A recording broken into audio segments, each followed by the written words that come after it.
making a decision that I want more for my life and for my children than what I'm doing right now or what I'm getting right now.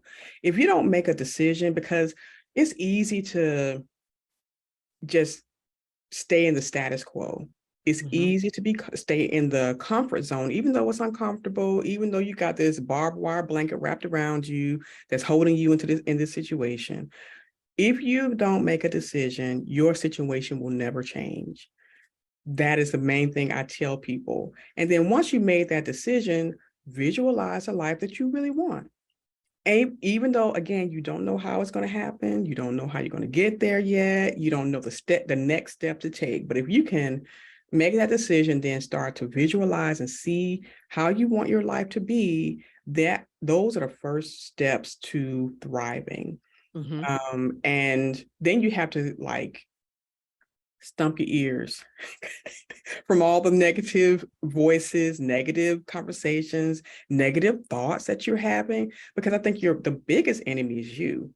It's your own thoughts, your own mindset, it's the story you keep telling yourself, because all it is, we're telling ourselves these stories and we're identifying with these stories. And so your self-identity is skewed and you believe that this is the only thing, the only place, the only thing that I deserve to have, and I can't do anything more or better.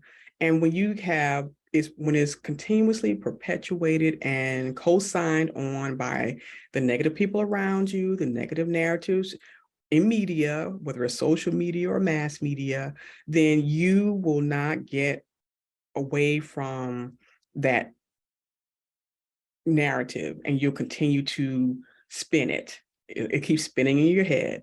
But making a decision, visualizing what you want, and then closing your ears to the negative stories that you have heard, embodied, believed, etc. Those are some of the key steps in order to move into this space of thriving. And then once you do that and make that decision, it's almost like something magic happens. It's like, okay, I've decided I'm going to be thriving. I've decided I'm going to get a new job. I've decided I'm going to live in this nice neighborhood in this city that I live in. My kids are going to go to that school, or I'm going to get this type of car. I'm going to finally take a vacation and I'm going to be able to pay for it. Because one of my biggest things was I need an all-inclusive vacation somewhere with my kids. And for me, that was a cruise. And so that was all inclusive because I can go on a cruise, everything is included, and I could take my kids because they're going to have a child care center, et cetera. And so that was like one of my goals. And I started working towards that. I up-leveled my skills at work. I took advantage of opportunities that came at work. And yes, I worked in corporate. Some people don't have that right now. They may be working in retail. They may be working in a warehouse. They may be working, blue collar job or what have you, in the grocery store. But that doesn't mean that you cannot up-level your skills, that you can't take advantage of the free training. I mean, YouTube University has gotten everything you want to know, but you have to be motivated to do that. And that's why that decision that that you make, the visualizing, all that comes into play. And then stop listening to the negative voices. And then the next thing is taking inspired action or aligned action. And that includes, again, finding a course that you feel like you want to take, whether it's in tech, which I wholeheartedly encourage, because that's like the fastest way to get into a new pay bracket, and go from there. You make a plan. Visualizing is making a plan, setting goals. If you don't write it down, that's another thing, writing it down. You have to write it down where you want to be in a year. Because if you don't write it down, it's going to be in your head. It's going to be a fantasy. It's going to be a dream. It's not going to be a goal.